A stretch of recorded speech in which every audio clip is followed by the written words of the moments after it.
The fog lay thick upon the gravel drive of Blake Manor as the grandfather clock struck 7. In the library, Sir Reginald Blake raised a crystal glass of his customary sidecar to lips already turning blue. "Clarissa," he rasped, "tell that wretched secretary the new will is signed. Tomorrow the world shall know." The glass slipped from his fingers, shattering like ice. He clutched his throat, eyes bulging in perfect terror, yet not a sound escaped. Within 30 seconds, the baronet was dead. Hercule Poirot, arriving moments later for a quiet weekend, surveyed the rigid corpse and murmured, "Mon Dieu, paralysis of the motor nerves, curare. But who, in this English autumn, possesses the poison of the Amazon?" Chapter 1. The Frozen Smile. The fog that evening was not merely thick, it was alive. It pressed against the tall windows of Blake Manor like a blind creature seeking entrance, curling in pale tendrils whenever a door was opened, retreating reluctantly when it was shut again. The month was November 1936, and the Sussex Downs had surrendered themselves to the season's melancholy. Inside the great house, the fires burned high, but even their warmth could not quite dispel the damp chill that seemed to rise from the very stones. At precisely 7 o'clock, the grandfather clock in the entrance hall gave its familiar throaty chime, the sound rolling through the corridors like distant thunder. In the library, Sir Reginald Blake stood before the atom fireplace, one hand thrust into the pocket of his dinner jacket, the other cradling a heavy crystal tumbler. The sidecar within caught the firelight and glowed like liquid topaz. He was a tall man, still handsome at 55, though the years of indulgence had begun to settle upon the once athletic frame. His hair was iron gray, his mustache trimmed with military severity, and his eyes, cold, pale blue, held the habitual expression of a man who has never in his life encountered a will stronger than his own. Across the room, by the French windows that opened onto the terrace, his wife watched him. Lady Clarissa Blake was 37, though she looked 10 years younger, the kind of beauty that seems preserved in frost. Her gown was black velvet, high at the throat, severe, almost monastic, yet it clung to her figure with a suggestion that was anything but austere. A single diamond brooch blazed at her breast, the Blake emerald in its temporary setting until the new mounting was ready. Her hands, gloved in white kid, were clasped so tightly that the knuckles showed ivory beneath the fabric.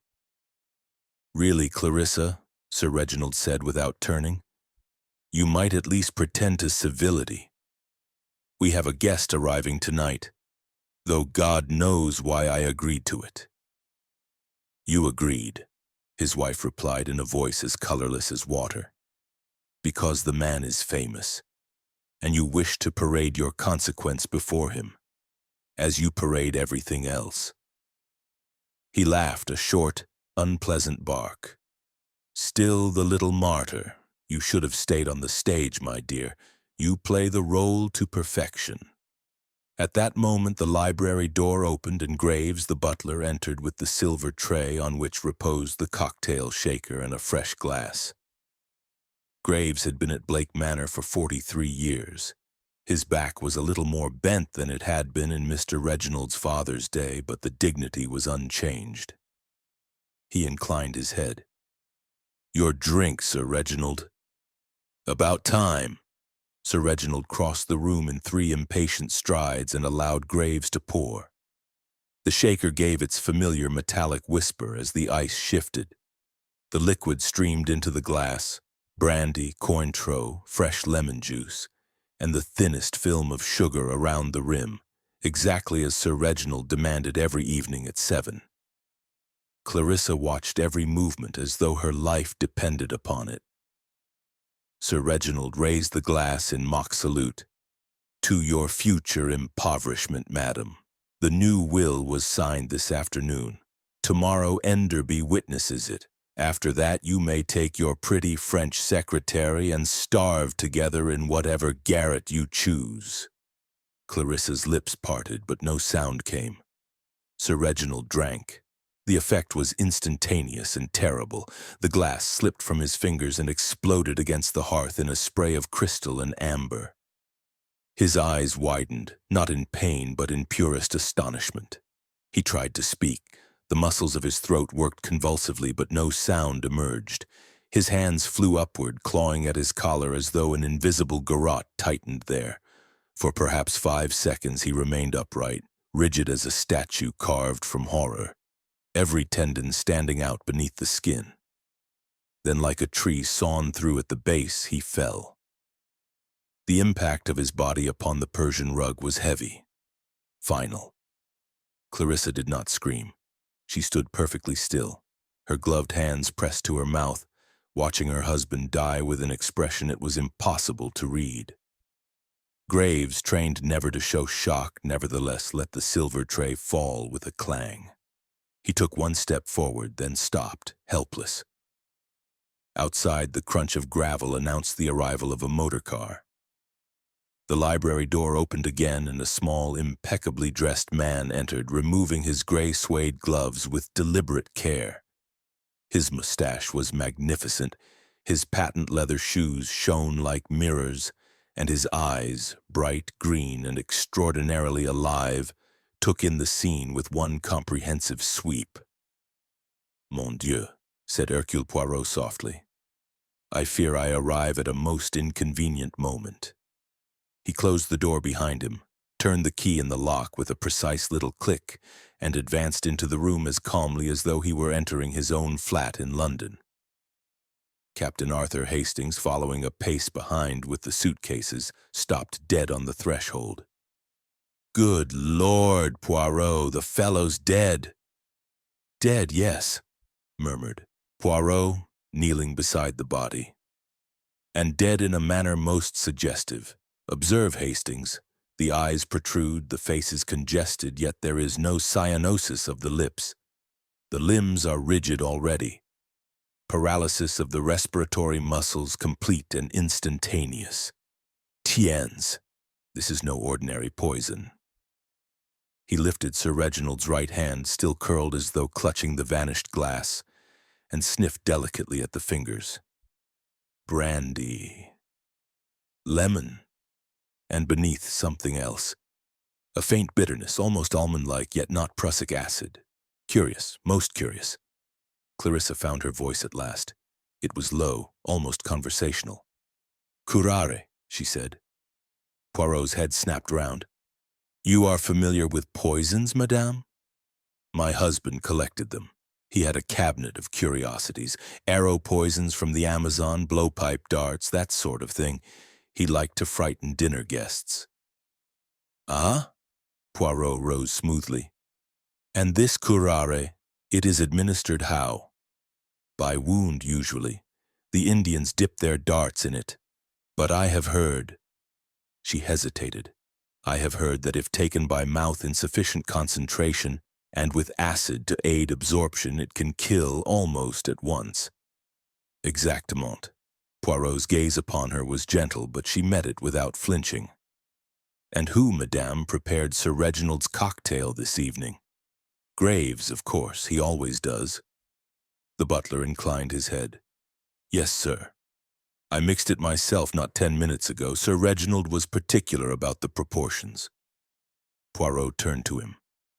"You left the shaker unattended at any point?" Graves considered. "Only for a moment, sir, while I fetched fresh lemons from the still room. Perhaps 2 minutes? No more."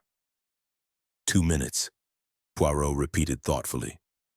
"And during those 2 minutes anyone might have entered the pantry?" "I suppose so, sir, though the staff were all busy preparing dinner." Poirot's eyes traveled to the French windows. One of them stood ajar by perhaps 3 inches. Fog drifted in like smoke. "And these windows, Hastings? Were they open when we arrived?" I really didn't notice. It was so foggy." Poirot crossed to the window and examined the sill. His gloved finger came away bearing a trace of moisture and something more. A tiny smear of mud, dark and garden fresh. "Someone," he said quietly, has entered or left this room very recently, and behold, he bent lower. A footprint, small, elegant, a lady's evening slipper, I think, yet the imprint is wet. Someone walked here through the fog and not long ago. Clarissa glanced down at her own feet, encased in dry black velvet pumps, and then away. From the hall came the sound of hurried footsteps. The door rattled, locked. A muffled voice, Inspector Japp of Scotland Yard, who by happy chance had been visiting the local constabulary, called out, "Poirot? What the devil's going on? Open this door!" Poirot smiled a small cat-like smile. He unlocked the door and admitted Japp, together with a young local sergeant and Dr. Miles Cavendish, the family physician, who had apparently arrived in the same motorcar party. Japp took one look at the body and swore softly. "Sir Reginald Blake, as I live and breathe, and dead as mutton. What's been happening here?" "Murder," said Poirot simply. "Murder most ingenious." Dr. Cavendish, a thin, nervous man with a toothbrush mustache, knelt hurriedly beside the corpse. "Heart, I should think," he muttered. "He's been complaining of pains." "Non, docteur," Poirot's voice cut like a scalpel. "You will find the heart is perfectly sound. This man was poisoned with curare, administered, I believe, in his cocktail not 5 minutes ago. You may test for it if you wish, but I assure you I am correct." Cavendish flushed. "Curare? That's absurd. One doesn't find curare in Sussex drawing rooms." "One does tonight," Poirot replied. At that moment, another figure appeared in the doorway. Tall, dark, impossibly elegant. Monsieur Armand Valois, Sir Reginald's private secretary, newly arrived from Paris. His evening clothes were faultless, his manner urbane, yet something flickered behind the dark eyes as he took in the scene. "Mon Dieu," he said, echoing Poirot unconsciously. "Sir Reginald. Dead?" "Murdered," Clarissa corrected. Her voice was steady now, almost amused. "Someone has saved me a great deal of trouble." Valois crossed to her swiftly, hand outstretched as though to take her arm, but she moved aside a fraction and his fingers closed on empty air. Japp was already organizing his men. "No one leaves this room until I've taken statements. Sergeant, seal those French windows and somebody fetch the rest of the household, guests, servants, the lot." Within 10 minutes, the library contained a small, tense assembly. There was Miss Felicity Dane, Sir Reginald's ward, 19, golden-haired, trembling in a frock of pale blue chiffon, her eyes red with unshed tears. There was Dr. Cavendish polishing his glasses furiously. There was Armand Valois, lighting a cigarette with a hand that did not quite tremble. There was Lady Clarissa standing apart, white-faced but composed. And there was Poirot himself, small and neat and dangerous, his gaze traveling from face to face as though he could read the secrets of each soul. He clapped his hands once, softly. "Mesdames et messieurs," he announced, "we have here a murder of the most fascinating, a poison rare, a method audacious, a victim universally detested. By tomorrow morning, one person in this room will be arrested for willful murder, perhaps 2. The little gray cells, they never sleep, and neither, I assure you, shall I." He paused, letting the silence stretch until it was almost unbearable. "Captain Hastings, you will assist me. Inspector Japp, you will do your duty, and the murderer," his eyes gleamed, "the murderer will make, I think, one tiny mistake. They always do." Outside, the fog pressed closer, swallowing the house, the gardens, the world. Inside Blake Manor, the game had begun, and somewhere in the shadows, a second evening slipper, size 4, silver kid, still damp with mist, lay hidden, waiting for morning. Chapter 2. The Cocktail of Death. The library had become a battlefield of silence. Constables stood at every door. The French windows were sealed with red tape that glowed like fresh blood in the lamplight. Sir Reginald's body lay beneath a dust sheet. the rigid outline grotesque against the Persian rug. The scent of brandy and lemon still hung in the air, sweet and treacherous. Poirot moved like a conductor before his orchestra. He had dismissed everyone except Hastings, Inspector Japp, and the trembling butler Graves. The cocktail shaker, now evidence, stood upon a small marquetry table beneath the green-shaded reading lamp. Poirot circled it slowly, hands clasped behind his back, the overhead chandelier striking sparks from the pomade in his hair. "Regardez," he murmured.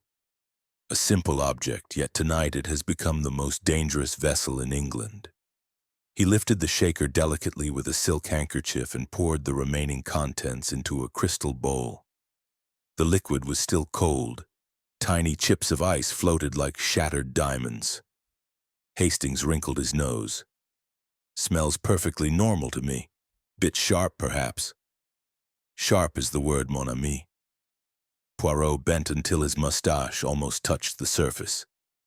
"Brandy, good cognac. I would say 1893, Cointreau, fresh lemon. And beneath, something else. Bitter almonds, yes. Yet not cyanide. Non, non. Cyanide would have turned our victim blue. This is subtler." He dipped a glass rod, touched it to his tongue, and instantly recoiled. "Curare," he announced with satisfaction. "South American, prepared by the Macusi or the Warao, I should say. Crude but effective, and mixed with sufficient lemon juice to carry it across the mucous membranes in seconds. A masterpiece of improvisation." Japp scratched his head. "But curare's no good taken by mouth, everyone knows that." "Everyone is wrong," Poirot replied. "In its natural form, yes, the stomach destroys it. But add acid, citric acid in high concentration, and the poison is absorbed almost as fast as through a wound. Sir Reginald's last sidecar was in effect a poisoned arrow in liquid form." Graves, standing rigidly by the bell-pull, went visibly grayer. "Sir, I swear I mixed the drink exactly as always. I measured the lemon myself, 2 ounces, no more." Poirot whirled upon him. "Describe every movement, Graves.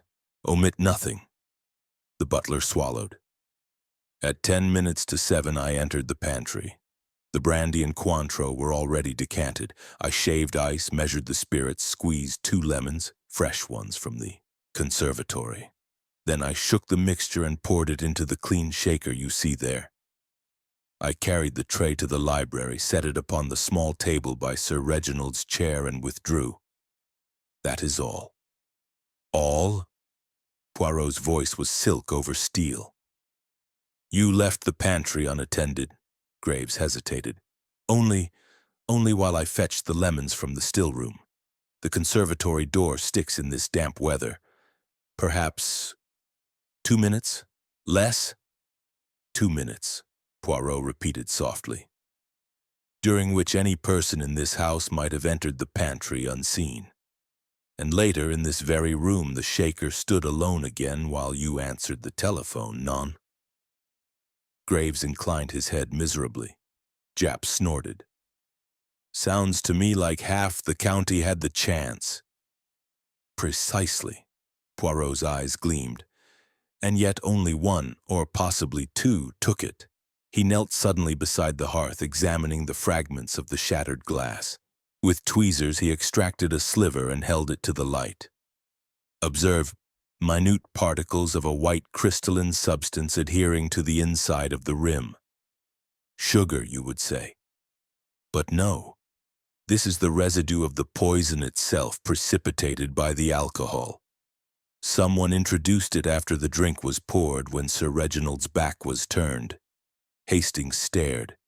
"But that would require nerves of iron."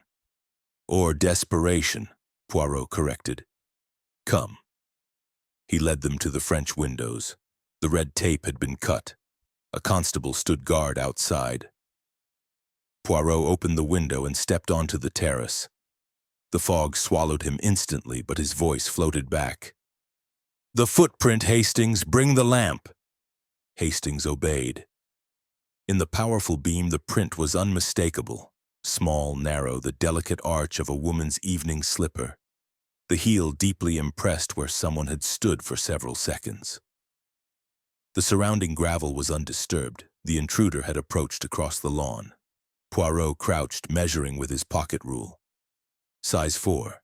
Parisian, I think. Lob or Hellstern. And here. He brushed aside wet leaves. A second print, fainter, returning the same way. Someone came from the garden, entered by this window while Graves was telephoned away, added the final dose directly to the glass and departed. 90 seconds, no more. Jap whistled. Cool customer.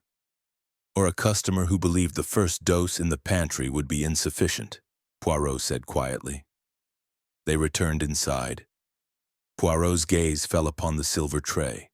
Beneath it, almost invisible against the dark wood of the table, lay a single white kid glove. Lady's size, left hand, faintly perfumed with tuberose. Hastings pounced. By Jove, the murderers! Or the murderesses, Poirot corrected. Yet Lady Clarissa wore black gloves this evening, and Miss Dane pale blue. This glove belongs to neither, and observe, the stitching at the wrist is loose. A thread has caught. He teased free a long golden hair. Interesting. He slipped both glove and hair into an envelope. Jap rubbed his hands together. Well, that's something to go on. We'll have the women try it for size. Non, non, non! Poirot was scandalized. You will do nothing so crude. Tomorrow, mon cher inspecteur, we shall be subtle. Tonight we watch. He turned to Graves. You will lock the pantry, the conservatory, and this room. No one enters without my permission, and you, Hastings, before you sleep, you will do one small thing for Poirot. He whispered instructions. Hastings' honest face registered first astonishment, then delight. At 11:30, the house was dark save for a thin blade of light beneath the library door. Inside, Poirot sat alone in Sir Reginald's armchair, a fresh sidecar, untouched, upon the table beside him. The shaker gleamed innocently. He waited. At 11:47, the handle of the French window turned very slowly. The window opened an inch. Fog drifted in. A silhouette, slender, cloaked, hesitated on the threshold. Poirot did not move. The figure took one step inside, then another. Moonlight, thin and cold, revealed a woman's hand gloved in white kid reaching toward the shaker. Bonsoir, mademoiselle, Poirot said pleasantly. The figure gasped. The cloak fell back, revealing golden curls and the terrified face of Miss Felicity Dane. I couldn't sleep, she stammered. I only wanted a little brandy for nerves. Poirot rose, smiling terribly. At 5 minutes to midnight, with a cloak over your evening dress and mud upon your slippers? Non, ma petite. You came to remove evidence, perhaps, or to add more? Felicity's knees buckled. She would have fallen, but Poirot caught her wrist gently, inexorably. Tell me, he said softly, when you squeezed those extra lemons in the pantry, did you know the poison was already there, or were you merely making sure? The girl began to cry, silent, hopeless tears that glittered like the broken glass upon the hearth. Outside, the fog thickened, and somewhere in its depths a second figure, tall, dark, unseen, turned away from the window and melted into the night. The game of cat and mouse had only just begun. Chapter 3. The doctor's secret mourning crept over Blake Manor like a guilty thing, pale and reluctant. The fog had thinned to a sullen mist that clung to the yew hedges and turned the lawns the color of old pewter. Inside the breakfast room no one ate. The silver chafing dishes stood untouched. Only the coffee pot circulated, passed from hand to nervous hand. Poirot entered at 9 o'clock precisely, immaculate in dove gray, a white carnation in his buttonhole as though attending a wedding rather than a post-mortem. He surveyed the company with bright, inquisitive eyes. Bon matin, mesdames et messieurs. I trust you slept well. Non? One rarely does after murder. Lady Clarissa, in black crepe that made her skin almost translucent, gave him a look of pure ice. Armand Valois, faultless in charcoal, smoked a Turkish cigarette and stared at nothing. Dr. Miles Cavendish had arrived early, summoned by Jap. He stood by the window, twisting his signet ring round and round. Miss Felicity Dane was absent, confined to her room on Poirot's quiet instruction after last night's encounter. Inspector Jap bustled in behind Poirot, rubbing cold hands. Right then. Dr. Cavendish has kindly agreed to perform the autopsy at the local mortuary this morning. Meanwhile, the Yard's sending down their poison expert. Should be here by noon. Cavendish cleared his throat. Really, Inspector, an autopsy is scarcely necessary. Sir Reginald suffered from angina, the shock of— Angina, Poirot interrupted sweetly. Come, Doctor. A man with angina does not die with his muscles locked in tetanic spasm, his eyes starting from the head. You examined the body last night. You saw the rigor mortis almost instantaneous. Explain that, I beg you. Cavendish flushed dark red. Temporary rigidity due to curare, Poirot finished. You recognized the symptoms, yet you said nothing. Why? A silence thick enough to cut. Cavendish glanced at Lady Clarissa, at Valois, then dropped his gaze to the carpet. I wish to spare the family unnecessary scandal until the facts were certain. How noble, murmured Valois, exhaling smoke towards the ceiling. Poirot clapped his hands once, softly. Alors, we shall establish certainty. Dr. Cavendish, you will accompany me now to Sir Reginald's dressing room. There are matters I wish to discuss privately. Cavendish looked as though he might refuse, but Jap's heavy stare decided him. The three men left the room together. Sir Reginald's dressing room was on the first floor, a severely masculine chamber smelling of Russian leather and macassar oil. A glass-fronted cabinet stood against one wall, locked, but the key hung on a nail nearby. Poirot opened it with ceremony. Inside, rows of small bottles, phials, and native gourds. Labels in Sir Reginald's spidery hand, strychnine aconite arrows, Upper Orinoco 1911. And on the middle shelf 3 tiny ampules marked curare, potentissimum. One was missing. Cavendish's face had gone the color of tallow. Poirot lifted an ampule to the light. Your handwriting, I think, Doctor. I supplied them years ago for research. Research? Poirot turned, eyes glittering. You traveled in Brazil in 1924, is that not so? With Sir Reginald. You brought back specimens, but these ampules are modern, European manufacture. You renewed the stock. Cavendish made a strangled sound. I kept 1 or 2 for study, muscle relaxants, you understand. And one is missing, Poirot said gently. The broken seal is quite fresh. Within the week, perhaps. He opened the top drawer of the dressing table. Inside lay a small leather case. Within the case, a hypodermic syringe and a second empty ampule, its neck snapped off. Cavendish lunged forward. That is mine, taken from my surgery. Poirot held him at arm's length. Calm yourself, Doctor. No one accuses yet, but you will admit it is, inconvenient. Downstairs, the front doorbell clanged. A moment later, Hastings appeared, breathless. Poirot, the Yard's man is here early, brought the preliminary toxicology report himself. It's curare, all right. Massive dose, twice what's needed to kill a man in seconds. Twice, Poirot repeated, savoring the word. Merci, Hastings. Cavendish seized the interruption like a drowning man. There, you see? I had nothing to gain. Sir Reginald was changing his will. He told me himself he was cutting out half the beneficiaries, myself included. Why should I kill him before the new will was signed?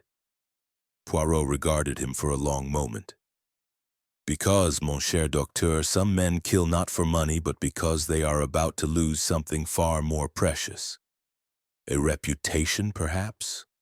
Or the love of a woman who was slipping from their grasp? Cavendish's mouth opened, then closed soundlessly. Poirot turned away, suddenly brisk. Come. We returned to the library. There is one more thing. The library fireplace had been swept, but Poirot went straight to the hearth and knelt.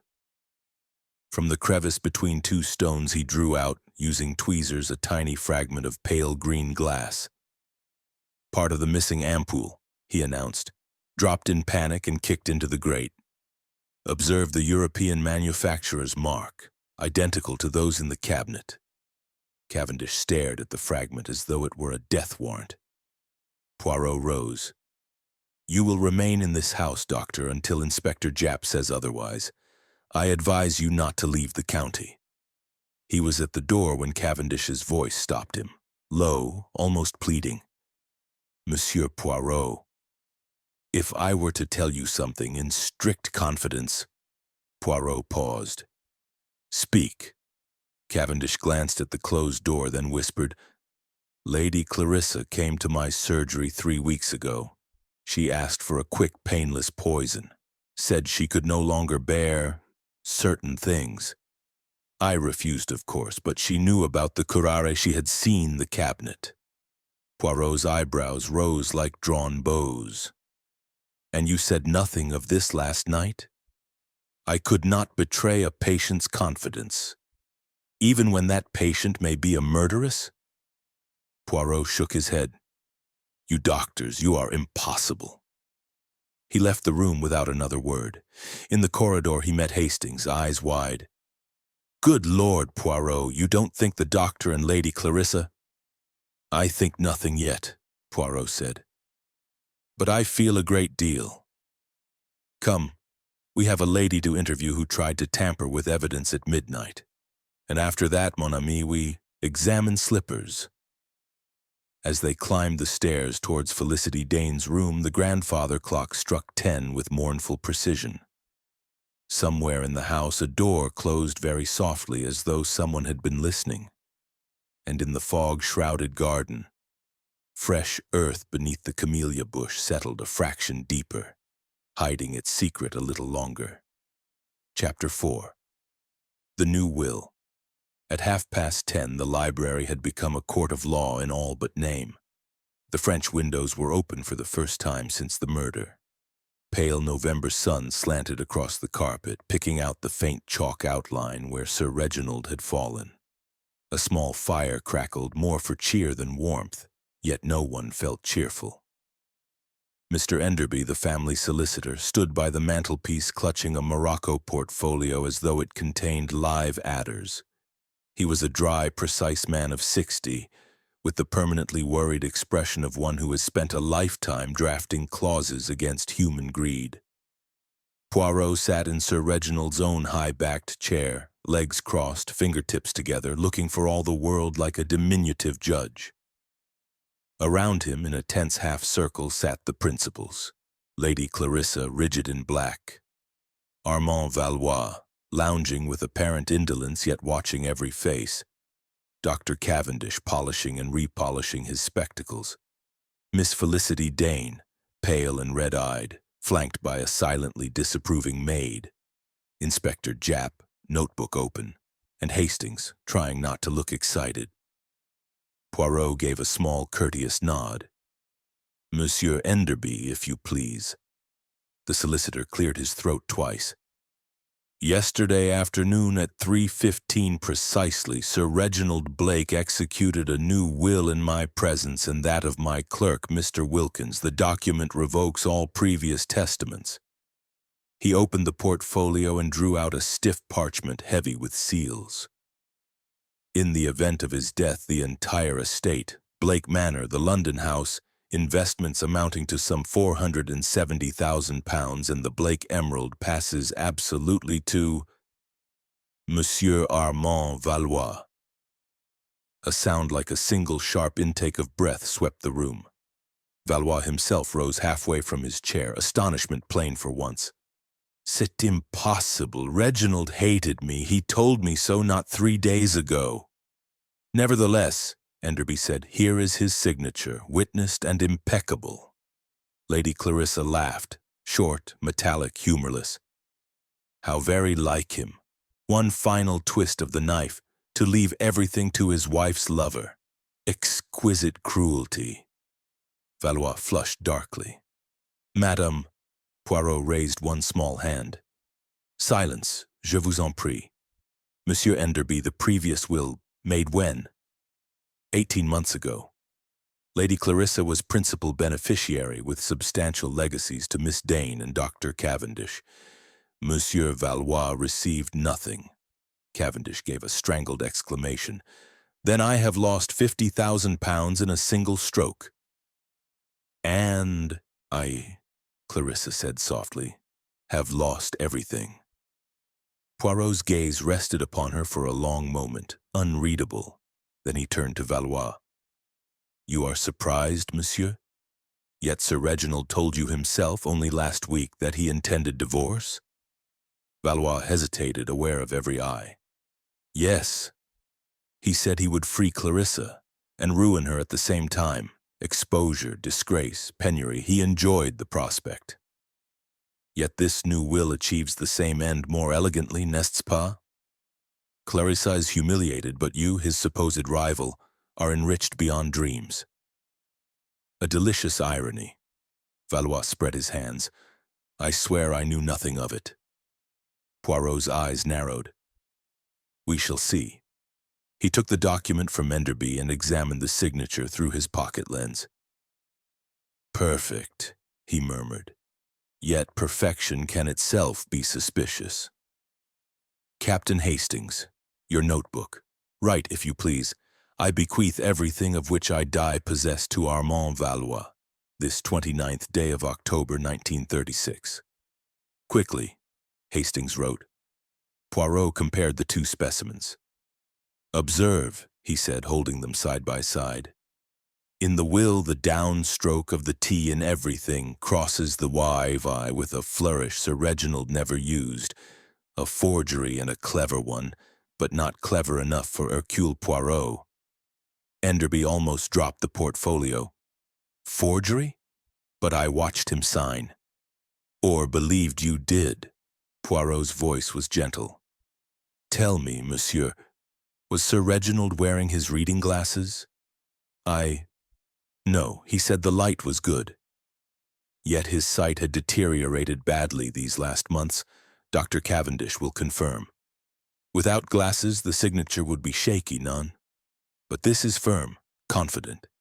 Someone substituted a prepared page at the last moment. The true will, the one Sir Reginald actually signed. Where is it? Enderby looked faint. Burned, I suppose, in the library fire. Standard procedure. Poirot's smile was wintry. Then we must hope the ashes are eloquent. He crossed to the fireplace, knelt, and with infinite care began sifting the fine gray dust with a silver fruit knife. After a moment he gave a small, satisfied sound and extracted a fragment no larger than a sixpence. Parchment, blackened yet bearing traces of red sealing wax, and one clear word. Clarissa. The real will, he announced, rising. Destroyed, but not completely. Enough remains to cast doubt. The forgery, mes amis, was designed to point the arrow of suspicion directly at Monsieur Valois, and through him, at Lady Clarissa. Someone wished us to believe the lovers killed to inherit. Valois lit a fresh cigarette with fingers that now trembled openly. Then I am innocent of that, at least. Of forgery, perhaps. Of murder? Poirot shrugged delicately. He moved to the French windows and flung them wide. Cold air swept in, carrying the scent of wet leaves. Yesterday, he continued, while the false will was being witnessed, I have established the movements of everyone in this house. Lady Clarissa walked in the rose garden with Miss Dane. Dr. Cavendish was visiting patients until 4. Monsieur Valois, his gaze fixed on the Frenchman. You were seen by the gardener leaving the conservatory at 20 minutes past 3 carrying a small trowel and a flower pot. The pot was later found empty. What did you plant, monsieur? Or perhaps, what did you bury? Valois met his eyes steadily. Nothing that concerns you. Everything concerns me. Poirot stepped onto the terrace and beckoned. Come. They followed him across the damp grass to the camellia bed beneath the library windows. The earth there had been smoothed, but not perfectly. Poirot took the trowel from the gardener's shed and dug, once, twice. On the third stroke, the blade struck glass. He lifted out a small, stoppered phial, its contents dark and oily. A trace of white powder clung to the neck. Curare, he said quietly. The second dose, perhaps, hidden in haste, to be recovered later when suspicion pointed elsewhere. Valois stared at the bottle as though it were a scorpion. I have never seen it before in my life. Yet your fingerprints, I think, will be upon it. Poirot wrapped the phial carefully in his handkerchief. And upon the forged page substituted in the will. You had every opportunity. Sir Reginald trusted you with his correspondence, his keys, his secrets. Lady Clarissa's voice cut across the cold air, low and furious. Tell them, Armand. Tell them why you could not have killed him. Valois turned to her, anguish plain. Clarissa, no, not here. Tell them, she was trembling now. Tell them Reginald was already dying. A stunned silence. Poirot's eyebrows rose like drawn curtains. Explain, madame. Clarissa drew a long, shaking breath. 3 months ago, Dr. Cavendish diagnosed cancer, 6 months at most. Reginald knew. That is why he amused himself with these games of wills and divorce. He wanted us to tear each other apart after he was gone. He told me yesterday, laughed in my face, You'll have nothing, my dear, and your precious Frenchman will hang for it. Cavendish nodded miserably. It's true, inoperable. I begged him to tell the family. He refused. Poirot absorbed this like a man receiving an unexpected chess move. Then, he said slowly, the murder becomes even more extraordinary. Someone poisoned a man who was already doomed, risked the gallows for a crime that time would have committed within months. He looked from face to face. Clarissa's icy despair, Valois' barely contained anguish, Cavendish's nervous guilt, Felicity's bewildered tears. Someone in this garden, he said softly, hated Sir Reginald Blake more than death itself. And that, mes amis, is the most dangerous hatred of all. Far above them, in an upper window, a curtain twitched and fell still. And in the camellia bed, the disturbed earth settled again, as though reluctant to give up all its secrets just yet. Chapter 5. The Woman's Slipper. The afternoon had turned sullen, a low sky the color of wet slate pressed down upon Blake Manor. And the wind, rising at last, tore the last dead leaves from the beeches and flung them against the windows like small, desperate hands. Poirot had decreed that no one should leave the house until he had examined every pair of evening slippers owned by the ladies. The order sounded absurd, yet no one dared laugh. A police constable stood in the hall with a large cardboard box, and the maid, under Japp's stern eye, went from room to room collecting the required articles. In the morning room, Poirot had arranged 4 chairs in a precise semicircle. Upon a low table lay the single damp slipper he had found on the library rug the night of the murder. Silver kid, size 4, Parisian label, the toe darkened with dew and a blade of grass still clinging to the sole. Lady Clarissa entered first, followed by Miss Felicity Dane. Both women had changed into day dresses, but the strain of the last 36 hours showed plainly. Clarissa's face was a mask of porcelain. Only the pulse beating at her throat betrayed her. Felicity looked as though she had not slept since the murder. Poirot greeted them with old-world courtesy. Mesdames, a small experiment only. I ask each of you to try this slipper. A formality, nothing more. Clarissa gave the dainty object a glance of fastidious distaste. Really, Monsieur Poirot, I have never in my life worn silver. My evening shoes are black satin or occasionally white for Ascot. This is a débutante's shoe. She slipped off her right court shoe and slid her foot into the silver one. It was half an inch too short. Her stocking toes curled in protest. Impossible, she said, removing it at once, and quite damp. Charming. Felicity's turn came next. She was trembling so violently that Hastings instinctively moved to steady her. The slipper went on easily. Too easily. It was slightly large. Felicity flushed crimson. It feels like one of mine, she whispered. But both my pairs are in my room. I looked this morning. Poirot's eyes glittered. We shall verify. He dispatched the maid again. 10 minutes later she returned, flustered. Miss Felicity's silver pair is in her wardrobe, sir, both shoes. And bone dry. Poirot permitted himself a small, satisfied smile. Therefore, mademoiselle, we have a third pair, identical to Miss Dane's, yet belonging to neither lady. Someone has gone to considerable trouble to acquire these shoes. For what purpose, I ask myself. He turned the slipper over. Inside the instep, almost invisible, were 4 tiny pinpricks forming a cross. Ah, now that is interesting. A secret mark, perhaps? Ladies, do your shoes bear any such sign? Both shook their heads. Poirot wrapped the slipper in tissue and placed it carefully in his pocket. Very good. You may go. But tonight, mesdames, I require that everyone remain in their rooms after dinner. The corridors will be watched. Captain Hastings and I have an appointment with the fog. Dinner that evening was a travesty. 7 people sat around a table meant for 20, picking at sole and pheasant while Graves and the footman moved like silent ghosts. Conversation died stillborn. Only the wind spoke, rattling the casements and howling in the chimneys like a living thing.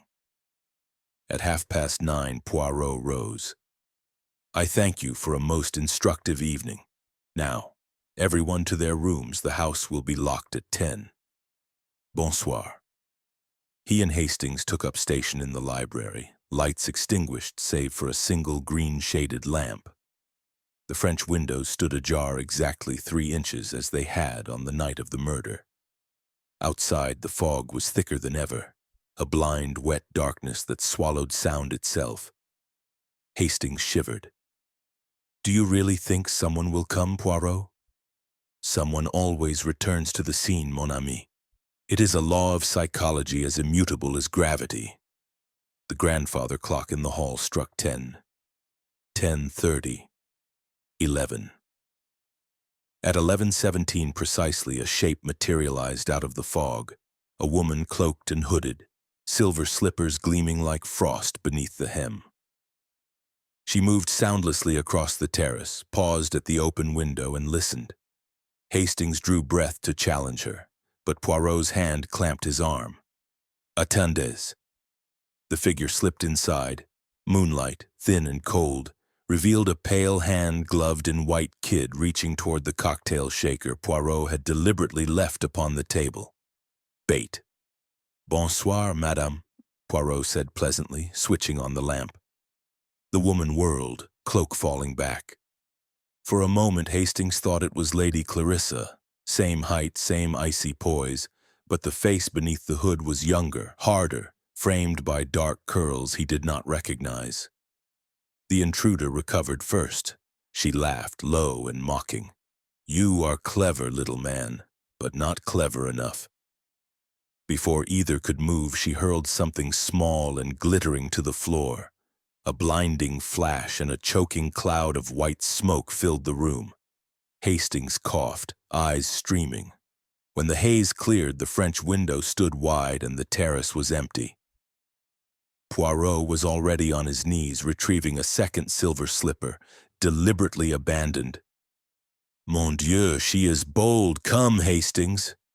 They ran out into the fog. Somewhere ahead, rapid footsteps pattered across gravel, then silence. The mist swallowed everything. Back in the library, Poirot examined the remaining slipper by lamplight. Inside, written in crimson lipstick across the insole, were 4 words.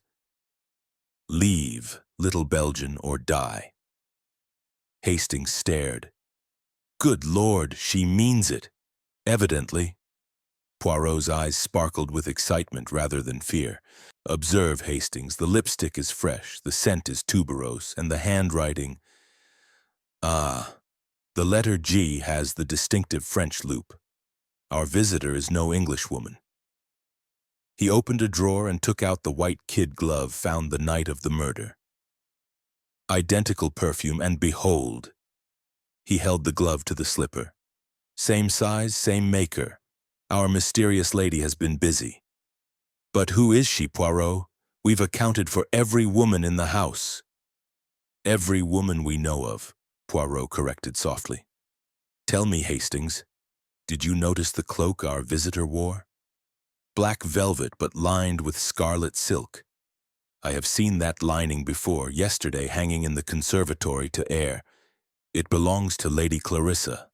Hastings gaped. Then it was Clarissa after all. No. Lady Clarissa is 5 feet 8 inches tall. Our visitor was perhaps 5 feet 4. Someone borrowed the cloak for camouflage and left us her slipper as a calling card. Someone who can come and go through locked doors and fog, who knows this house intimately, who has access to Parisian shoes in duplicate. He broke off, eyes suddenly very bright. But of course. The answer has been under our noses since the beginning. Tomorrow, mon ami, we set the final trap. And this time the little gray cells will not be denied. Outside, the wind dropped as suddenly as it had risen. The fog lifted just enough to reveal far down the drive the faint red glow of a cigarette being ground beneath a woman's heel. Then darkness again. In the silent house, a clock chimed midnight, and somewhere on the upper landing a door that should have been locked opened without a sound. Chapter 6. The double dose. Dawn came cold and iron gray. The fog had rolled away during the night, leaving the lawns white with hoarfrost, and every twig on the beeches rimed like glass. Blake Manor looked suddenly naked, stripped of its concealing mist, as though the house itself had secrets it no longer wished to hide. In the library, the fire had been lit early. Poirot stood before it, hands behind his back, warming his calves with the solemn concentration of a man performing a sacred rite. On the mantelpiece lay 2 objects: the silver slipper with its crimson warning, and a small, stoppered bottle containing the last inch of Sir Reginald's fatal sidecar, sealed now with red wax and Scotland Yard labels. Inspector Japp entered at 8:15, bringing with him the sharp smell of outdoors and the triumphant air of a man who has received good news. "The full toxicological report, Mr. Poirot, came by motorcycle an hour ago." He slapped a buff folder onto the table. "Curare, all right. Werelia alkaloid, South American, prepared in the old Indian fashion, and the dose," he tapped the page, "between 90 and 100 milligrams. Enough to kill 2 men, let alone 1. Poirot's eyes gleamed. 2 men, precisely what I wished to hear. Hastings, pouring coffee, looked puzzled. "But that only makes the murderer more ruthless, surely." "Non, mon ami, it makes the murderer too." He turned to the room as the others filed in, summoned by his note: Lady Clarissa, Armand Valois, Dr. Cavendish, Felicity Dane, and last of all, Mr. Enderby the solicitor, clutching yet another document as though it might bite him. Poirot waited until Graves had closed the double doors. Then he spoke, quietly, but every word carried to the furthest corner. "Mesdames et messieurs, the truth is now clear. and it is more extraordinary than even Hercule Poirot anticipated. Sir Reginald Blake was murdered twice, by two different hands in two separate moments, each murderer believing themselves to be the sole author of his death. A ripple of unease passed through the room. Poirot lifted the sealed bottle. This cocktail contained 2 distinct doses of curare. The first, approximately 45 milligrams, was introduced into the brandy in the pantry while Graves fetched lemons. The second, another 50 milligrams, was added directly to the glass here in the library during the 90-second interval when Graves answered the telephone. 2 murderers, 2 opportunities, 2 poisons that together became irresistible.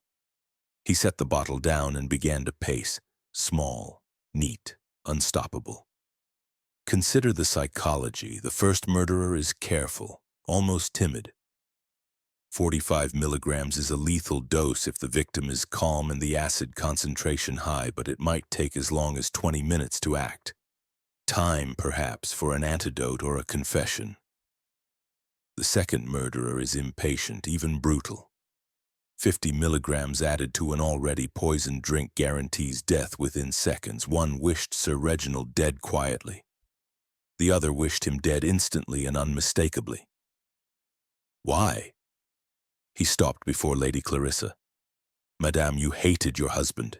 You had suffered years of cruelty, of calculated humiliation. Dr. Cavendish has told me of your visit to his surgery 3 weeks ago. Your request for a quick poison. You chose curare because it was in the house, because you believed it painless, and because you intended suicide as well should the courage fail. You added the first dose in the pantry using lemon juice to ensure absorption. You wished only escape. Am I correct? Clarissa's face was marble, but her eyes filled slowly with tears that did not fall. Yes, she whispered. I poisoned the brandy. I thought 20 minutes. He would simply fall asleep. I never meant him to suffer. Valois made a strangled sound and took 1 step toward her, but Japp's constable blocked him. Poirot turned to the Frenchman. And you, monsieur. You loved Madame passionately, hopelessly. You discovered the curare in Sir Reginald's cabinet weeks ago. You even brought a fresh supply from Paris for headaches. You said, when you learned of the cancer, of the forged will, of the coming divorce that would ruin Clarissa socially and leave her penniless, you acted. During the telephone call, you slipped into the library, added your own massive dose to the glass, and left by the French window. You believed you were saving her from suspicion by making death instantaneous. You became, without knowing it, her accomplice. Valois' handsome face was suddenly haggard. Mon Dieu! I thought the first dose was nothing, placebo, coincidence. I only wanted him silenced before he could hurt her again. Clarissa stared at him in horror. You fool, she breathed. I had already killed him. Exactement, Poirot exclaimed. Each of you murdered the same man separately, secretly, and most poignant of all, unnecessarily. Together you created the perfect crime because neither of you understood there was another hand at work. The hidden accomplice was hidden even from each other. He allowed the silence to stretch until it was unbearable. Dr. Cavendish broke it, voice shaking. Then, the silver slippers? The woman in the fog? The warning in lipstick? Poirot's expression grew almost tender. Ah, doctor. You have touched the one remaining mystery. Last night a woman entered this room, neither Lady Clarissa nor Miss Dane, wearing Clarissa's cloak and shoes identical to Felicity's. She tried to remove the cocktail shaker, then left us a thread in lipstick scented with tuberose. This morning I searched the house again. In the attic lumber room I found a trunk labeled CB, Theatrical 1924. Inside, costumes, grease paint, and a pair of silver slippers size 4, with the tiny cross pricked inside, exactly matching our visitors. The initials CB are those of Lady Clarissa before her marriage. Clarissa Beaumont, actress, She kept one pair for sentiment. Someone borrowed the second pair and the cloak to create confusion, to make us believe in a third murderer, an outsider. He turned to the company. But there is no outsider. The slippers, the cloak, the lipstick message, all were a desperate attempt by one person to protect another. Miss Felicity Dane, you have been very brave and very foolish. Felicity gave a small, broken cry and hid her face in her hands. I only wanted to help Aunt Clarissa, she sobbed. I heard her crying 2 nights before the murder. I found the Carrare file in her dressing table. I thought if I made it seem as though someone from outside had done it, someone who came and went in the fog, then no one would suspect her. I stole the shoes from the attic. I practiced walking in the garden. Last night I tried to get rid of the evidence. I never meant anyone to be hurt. Poirot laid a gentle hand on the girl's shoulder. You are young, mademoiselle, and loyalty is a beautiful thing, but murder is not. He faced the room again. So, 2 murderers, each believing themselves alone, one accomplice who knew nothing of murder yet tried to shield it, and one victim who in his malice arranged his own spectacular death more surely than any poison could have done. Lady Clarissa rose, straight and pale as a lily. I am ready, Inspector. Valois stepped beside her. We both are. Japp sighed heavily and signaled to his men. As the handcuffs clicked, Poirot spoke once more, almost to himself. Love and hate. How often they drink from the same cup. This time the cup was poisoned twice. Outside, the frost began to melt under a weak sun, and the first black rook settled on the lawn, cawing once, as though the house itself had finally spoken. Chapter 7. The telephone call. The library had never felt so small. Although the French windows stood wide to the pale November noon, letting in a cold, clean wind that carried away the last ghosts of brandy and death, the room itself seemed to have shrunk around the 7 people now assembled. 2 uniformed constables stood at the door. Inspector Japp leaned against the mantelpiece like a bulldog guarding a bone. Graves, the butler, waited by the cocktail tray with the rigid stillness of a man attending his own funeral. Poirot occupied the center of the Persian rug, small, immaculate, terrible. On the table before him lay the reconstructed crime in miniature, the silver cocktail shaker, 2 empty curare ampoules, one found in the camellia bed, one retrieved from the hearth. The forged page of the will, the silver slipper with its lipstick warning, and, most damning of all, a small brass-bellied telephone identical to the one that had rung at 7:04 on the night of the murder. Mesdames et messieurs, Poirot began, voice soft yet carrying to every corner. We have reached the moment of truth. Everything is now in place. We will reenact the 90 seconds that completed the murder. Graves, if you please. The butler inclined his head and began to move with the same measured steps he had used 2 nights earlier. He placed the shaker on the tray, arranged the single glass, turned toward the door. At that instant, Poirot lifted the telephone receiver and spoke into it in a perfect imitation of the solicitor Enderby's dry voice. Graves, Enderby here. Sir Reginald must sign the codicil before 5, do you understand? Tell him it is urgent.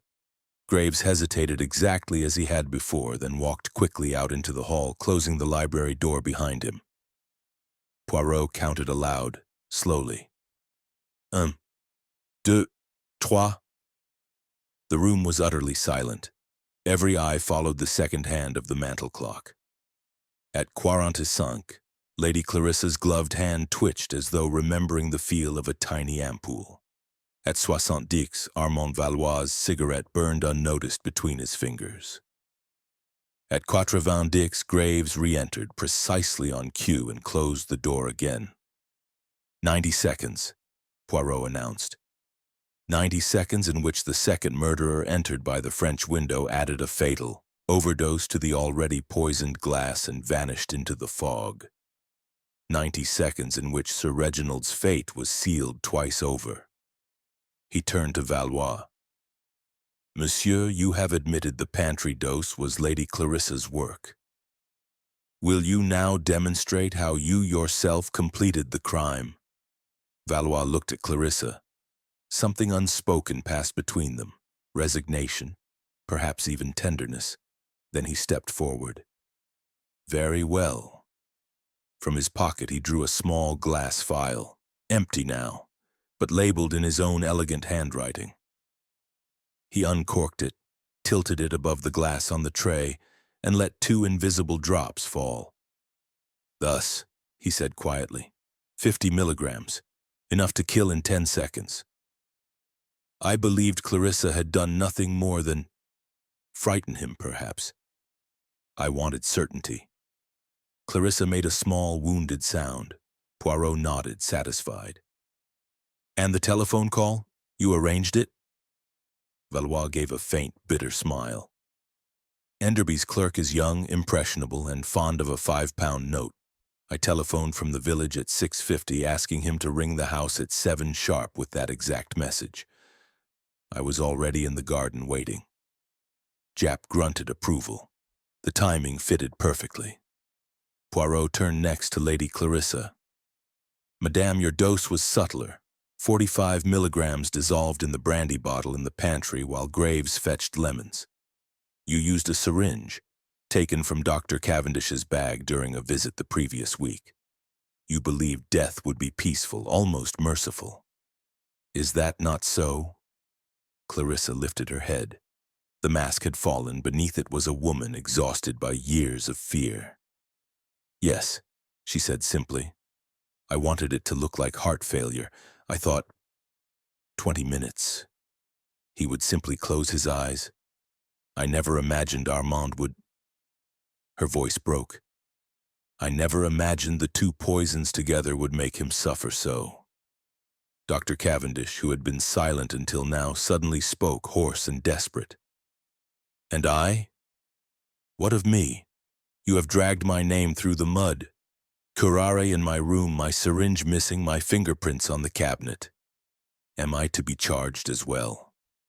Poirot regarded him almost with pity. Non, docteur. You are guilty of many things. Cowardice, unrequited love, the keeping of dangerous poisons. But not of murder. You refused Madame the poison she asked for. You warned Sir Reginald of her despair, hoping he would soften. Instead, he laughed and planned worse cruelties. Your only crime was silence. Cavendish sank into a chair, face in his hands. Felicity Dane, who had been watching everything with huge, frightened eyes, suddenly stepped forward. Then it is finished, she whispered. Aunt Clarissa, Monsieur Valois. They will hang? Japp cleared his throat awkwardly. 2 charges of murder, miss. Afraid so. Felicity turned to Poirot, pleading. But they didn't know. They each thought they acted alone. Isn't there mercy? Poirot's face softened. The law is not always merciful, mademoiselle, but it is sometimes just. We shall see. He moved to the French window and stood looking out over the frost-silvered lawn. One thing remains, he said almost to himself. The perfect hidden accomplice. 2 people who committed the perfect murder without ever once conspiring together. A crime born not of greed nor even primarily of hatred, but of love. Distorted, desperate, and utterly tragic. He turned back to the room. Inspector Japp, you have your prisoners. Lady Clarissa Blake and Monsieur Armand Valois will be charged jointly with the murder of Sir Reginald Blake. The Crown will decide whether the extraordinary circumstances constitute mitigation. Japp nodded to his men. The constable stepped forward. Clarissa rose without assistance. Only the slightest tremor in her hands betrayed her. Valois moved to her side. For a moment it seemed he would take her arm, but the handcuffs clinked and he stopped. As they reached the door, Clarissa paused and looked back at Poirot. Tell me one thing, monsieur, she said, voice steady now. If only one of us had acted, if Armand had not added his dose or I mine, would Reginald have died anyway? Poirot considered for a long moment. Madame, he said at last, your dose alone would have killed him within half an hour. Monsieur Valois alone within minutes. Together they killed him in seconds. So you see, the result is the same, only the manner differed. Clarissa closed her eyes briefly. When she opened them again, they were dry. Thank you, she said, for the truth, if nothing else. The door closed behind them. The library seemed suddenly enormous and empty. Hastings cleared his throat. Ghastly business, Poirot. Ghastly, yes, Poirot agreed, yet logical. In its way, perfect. He picked up the silver cocktail shaker, turned it once in his hands and set it down again. Come, mon ami. There is still the matter of the Blake emerald to return to its proper setting, and a young girl who must learn that love is not always enough to excuse murder. Outside, the sun broke through for the first time in days, striking fire from the frost and from the windows of Blake Manor. Windows that would soon watch their mistress and her lover driven away in a Black Maria. In the hall, the grandfather clock struck 12, solemn and unmoved, as though time itself refused to pass judgment on what had happened beneath its hands. Chapter 8.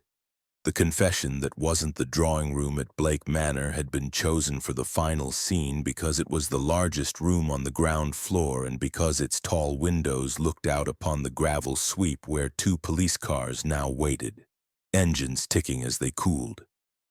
Sunlight, thin and wintry, lay across the Aubusson carpet in pale bars, as though the very light were reluctant to touch what was about to happen.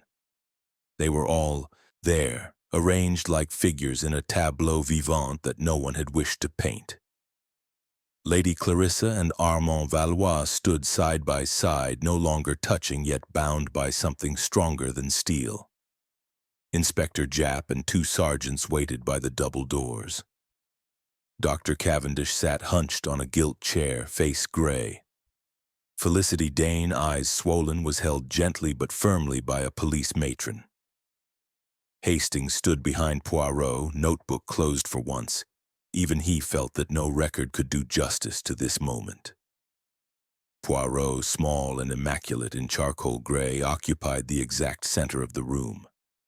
In his hand he held the 2 silver slippers, one recovered from the terrace, one from the attic trunk, placed sole to sole like a child's toy. He began without preamble. Mesdames et messieurs, the English law is clear. Whoever administers poison with intent to kill is guilty of murder, even if the victim would have died within months of natural causes.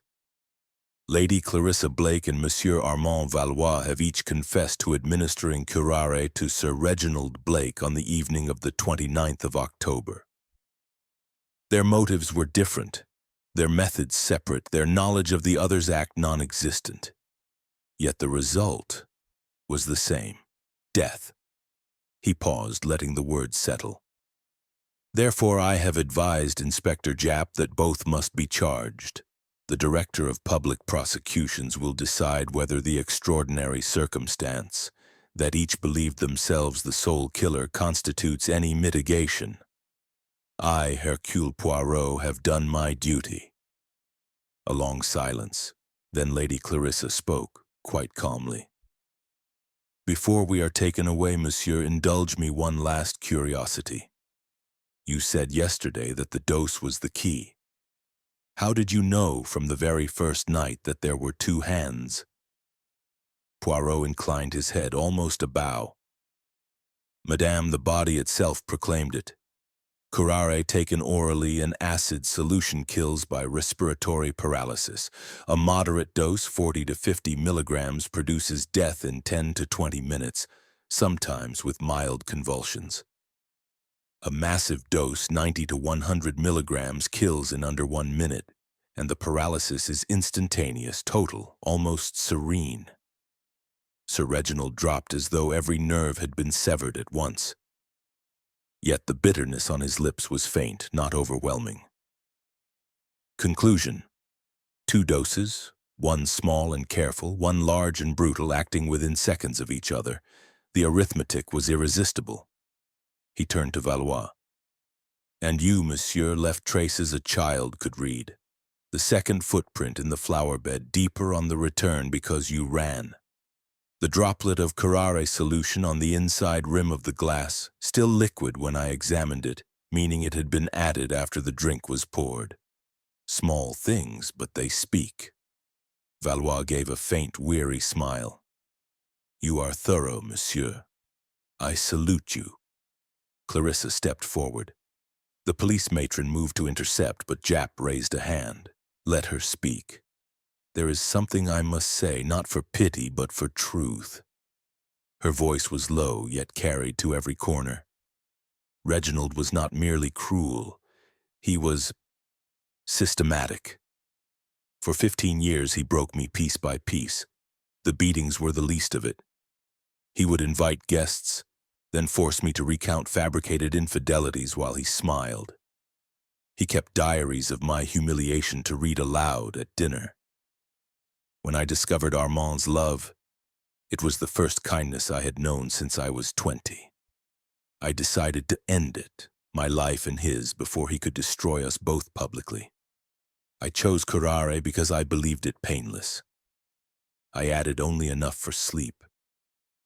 Armand, her gaze rested on the Frenchman with unbearable tenderness. Armand tried to spare me even the guilt. We each thought we acted alone. In a way, we were both right and both terribly wrong. Valois could no longer bear it. He turned to her, heedless of the constables. Clarissa, forgive me. I thought only to protect you. If I had known... She silenced him with a look. There is nothing to forgive. We are 2 halves of the same broken thing. Poirot watched them, and for once the bright eyes were dimmed. Love, he said softly, is the most dangerous motive of all. It justifies everything and explains nothing. He placed the silver slippers on the table beside the cocktail shaker, a strange little still life of elegance and death. Inspector Jap, I am finished. Jap nodded to his men. The sergeant stepped forward with handcuffs. Clarissa extended her wrists without flinching. The steel closed with a small, final click. Valois did the same. For a moment their cuffed hands brushed, the only touch they would be allowed. As they moved toward the door, Felicity Dane gave a broken cry and ran forward. Aunt Clarissa! Clarissa turned, and for the first time the mask cracked entirely. She bent swiftly and kissed the girl's forehead. Live kindly, darling. And do not hate us. We only wanted to be free. Then she straightened, lifted her chin, and walked out between the constables as though going to a ball. Valois followed, head high, the perfect French gentleman, to the end. The door closed. The room seemed to exhale. Dr. Cavendish rose unsteadily. May I go now? Jap grunted assent. Cavendish stumbled out, a man suddenly old. Felicity remained weeping in the matron's arms. Hastings cleared his throat. Poirot? Will they hang? Poirot did not answer at once. He crossed to the window and looked out at the waiting cars. The prisoners were being helped into the second vehicle. Clarissa paused on the steps, lifted her face to the weak sun, and for an instant seemed almost at peace. Perhaps, Poirot said at last. Perhaps not.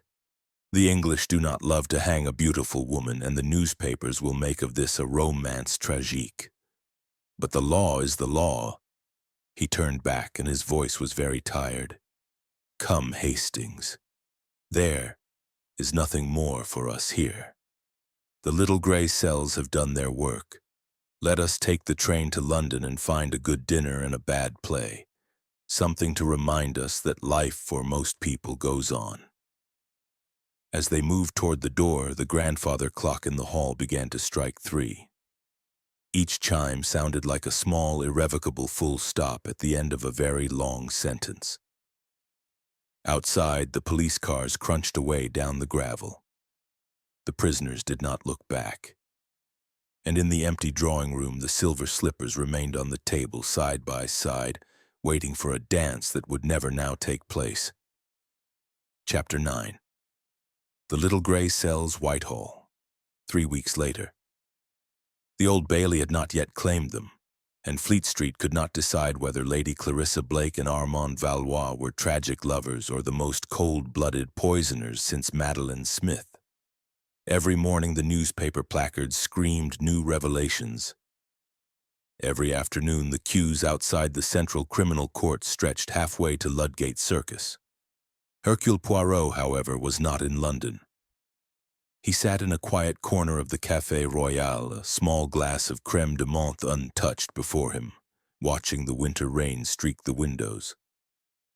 Across the table, Captain Hastings turned the pages of the Times with the grim fascination of a man reading his own obituary. "I say, Poirot, they've printed your photograph again. The little Belgian who solved the double poison puzzle. Rather flattering, what?" Poirot gave a delicate shudder. "Flattery is the food of fools, Hastings. I prefer silence and a well-made omelette." He took from his pocket a letter on heavy black-bordered paper and laid it beside his glass. From Lady Clarissa. Written yesterday, the eve of the verdict. Hastings looked uncomfortable. "Dash it all, old man, are you sure you should be reading that?" "Read it I must. One owes the truth to the condemned, even when the truth is inconvenient." He unfolded the letter and read aloud, voice low. "Monsieur Poirot, tomorrow they will decide whether we live or die. The newspapers call it justice. I call it theater. The public wishes to see the beautiful murderess weep, and I have obliged them. Armand has been magnificent. He smiles at the wardresses and quotes Verlaine. Between us, we have given England the romance it craves. You alone know there was no conspiracy, only two desperate people who happened to choose the same cup for their poison. You could have kept silent about the second dose. The evidence would still have convicted me. Yet you spoke. I do not blame you. A lie would have been unworthy of us both.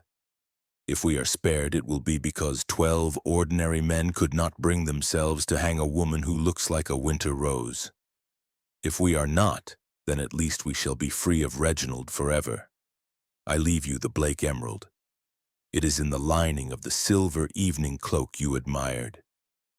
Take it, sell it, give the money to charity, whatever your conscience dictates. It is all that remains of 15 years of humiliation, and I never wish to see it again. Thank you for refusing to let us become a legend built on falsehood." Clarissa Hastings swallowed hard. "Good Lord! And the emerald, did you find it?" Poirot inclined his head. "This morning. A magnificent stone. 57 carats, pigeon's blood, flawless. It is already on its way to a children's hospital in Stepney.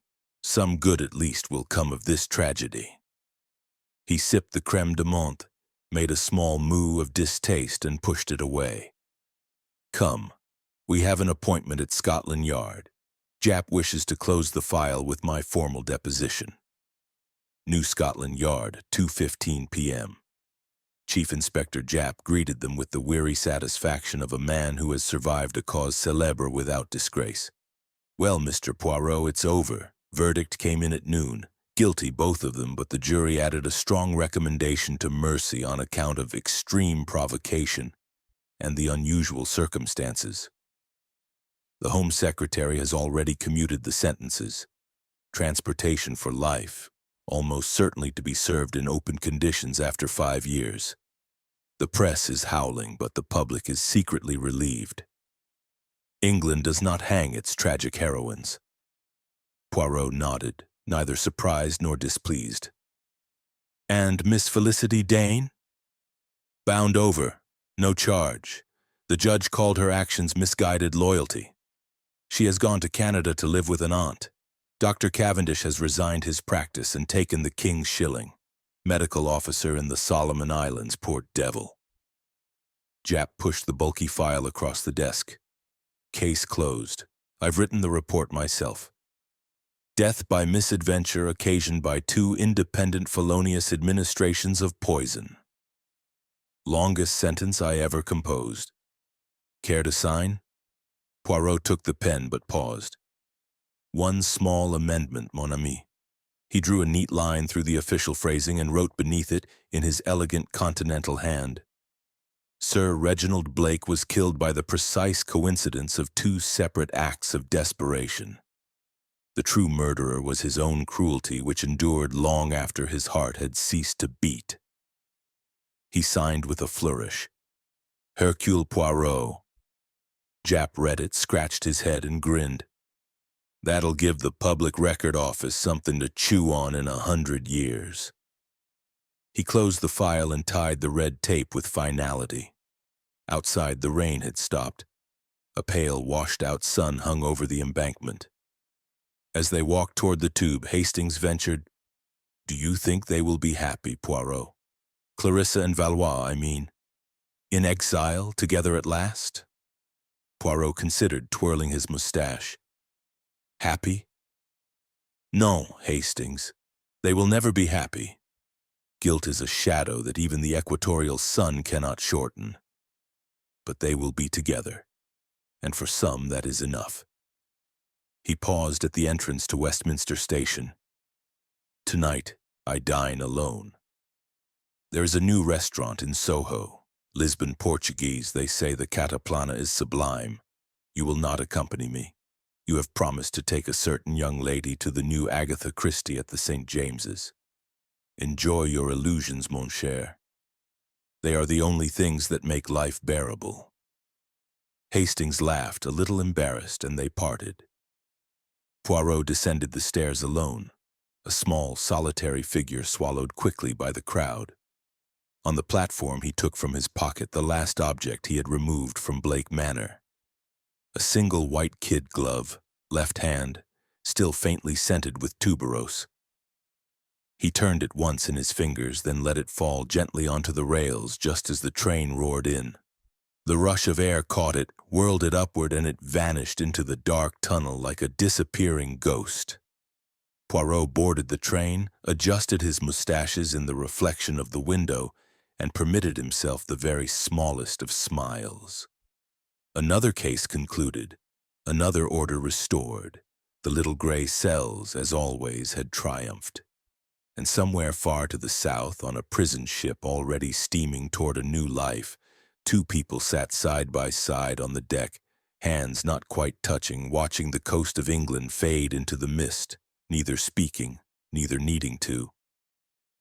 The hidden accomplice had been unmasked, but the deeper mystery, what love will drive ordinary people to do, remained as it always would beyond the reach of even the finest detective in Europe. Chapter 10. Epilogue. The Final Twist, March, 1937, 5 months after the trial. The Café Royal was almost empty on a wet Thursday afternoon. The waiters moved like bored ghosts between the marble pillars, and the great chandelier looked as though it had been crying crystal tears. Hercule Poirot sat alone at his usual corner table, a small black coffee cooling in front of him, reading a letter on thick foreign stationery. The postmark was Lisbon. The handwriting, elegant, feminine, unmistakably French. He slit the envelope with the silver knife he carried for that purpose and drew out a single sheet. And a smaller sealed envelope within. My dear Monsieur Poirot, we are alive, Armand and I. The governor of the Azores has been kind. The Portuguese still believe in romance, even when it is stained with blood. We live quietly on a small quinta above Funchal, growing oranges and bougainvillea. The English newspapers no longer reach us, and that is a mercy. I write for 2 reasons. First, to thank you again. You could have let the world believe in a single murderer. Instead, you gave us the truth, however bitter. Because of your testimony, the sentence was commuted, and because of your silence about certain details, we were sent here rather than to some colder exile. Second, to return something that was never mine to keep. You will find enclosed the real Blake emerald. The stone you sent to Stepney was a paste copy I had made in Paris years ago when I still dreamed of escape and needed money that Reginald would never suspect missing. I kept the true emerald sewn inside the lining of my old theatrical trunk, the one you searched so carefully. Your fingers passed within inches of it and never knew. Take it now, or destroy it, or give it again to charity. I only ask that you do not return it to the Blake family. Let the name die with its last cruel bearer. We have no visitors, no future, no past we can speak of, only the present and each other. It is more than I once dared hope. You once said love is the most dangerous motive of all. You were right. It is also the only one that survives the gallows. Clarissa Poirot read the letter twice, very slowly. Then he opened the inner envelope. The emerald lay on the white tablecloth like a single drop of frozen blood. 57 carats, perfect, glowing with its own secret fire. He turned it in his fingers, watching the light fracture into scarlet stars. Tiens, he murmured. So the winter rose kept one last petal after all. He slipped the stone into his waistcoat pocket and signaled for the bill. That evening he took a taxi to Stepney. The children's hospital was a grim red brick block, but the new ward, built with the proceeds of the paste emerald, was bright with yellow paint and the sound of laughter. Poirot walked through it unnoticed, a small, neat man in a fur-collared coat, pausing only to watch a small girl with scarlet fever press her face to the window at the sight of the first crocuses. At the matron's office, he laid a velvet box on the desk. "A donation," he said simply. "Anonymous. For the children who will never have emeralds of their own." The matron opened the box and gasped. Poirot was already gone. Back in his flat at Whitehaven Mansions, he poured a tincture of sirop de menthe, placed the needle on his gramophone, Mozart, always Mozart after a case, and sat for a long time in the dark. He thought of Clarissa walking between orange trees under a foreign sun, her hand finally legally resting in Armand Valois'. He thought of Sir Reginald's rigid corpse and the frozen smile that had begun it all. He thought of Felicity Dane somewhere in Canada learning to forget, and of Dr. Cavendish vaccinating natives under a different sky. Most of all, he thought of the emerald now locked in a hospital safe, and of the woman who had twice deceived him with grace and perfect timing. At midnight, the telephone rang. He let it ring 4 times before lifting the receiver. "Poirot?" It was Jap, voice thick with whiskey and satisfaction. "Thought you'd like to know the Blake emerald vanished from the evidence locker 6 weeks ago. Clean job, no fingerprints, no traces. Looks like we were sold a dummy all along. Funny old world, eh?" Poirot smiled into the darkness. "Very funny, mon ami. Good night." He replaced the receiver gently as though laying a child to sleep. Then he took from his desk a single white kid glove, the mate, to the one he had dropped on the underground rails months before. It had arrived that morning, posted from Lisbon, wrapped in tissue. Inside, in crimson lipstick, the same handwriting that had once threatened him. "You were wrong, little man. There were 3, no signature." Poirot held the glove to the lamplight, turning it slowly. The scent of tuberose was still there, faint but unmistakable. He laughed once, a small, surprised sound that held no bitterness. "Touché, madam," he said to the empty room. "Touché." He opened the window. A cold spring wind swept in, carrying the distant sound of the Thames. Poirot let the glove fall. It fluttered downward, white against the black water, and was gone. Then he closed the window, adjusted his mustaches before the mirror, and addressed his reflection with mock severity. "Hercule Poirot, you grow sentimental. A woman has outwitted you with style, and you permit it because she is beautiful and because love, after all, deserves one small victory over the little gray cells. He turned off the lamp. In the darkness, he raised his glass to the night, to the city, to the invisible ship carrying two exiles toward whatever peace they could salvage. "To the hidden accomplice," he whispered, "wherever you are." Somewhere far out at sea, under a sky bright with stars England never saw, Clarissa Blake, no longer Lady Anything, stood on a terrace of jasmine and orange blossom. Armand's arm was around her waist. Their shadows merged into one. She looked up at the unfamiliar constellations and smiled a small, secret smile. The emerald was gone. The past was gone. Only the future remained, and it was theirs. In London, Hercule Poirot slept at last, dreaming not of murder nor of justice, but of a white glove drifting forever down a dark river, carrying with it the last laugh of a woman who had loved not wisely but too well. And high above the city, the moon, cold, perfect, and utterly impartial, looked down on all of them and said nothing at all.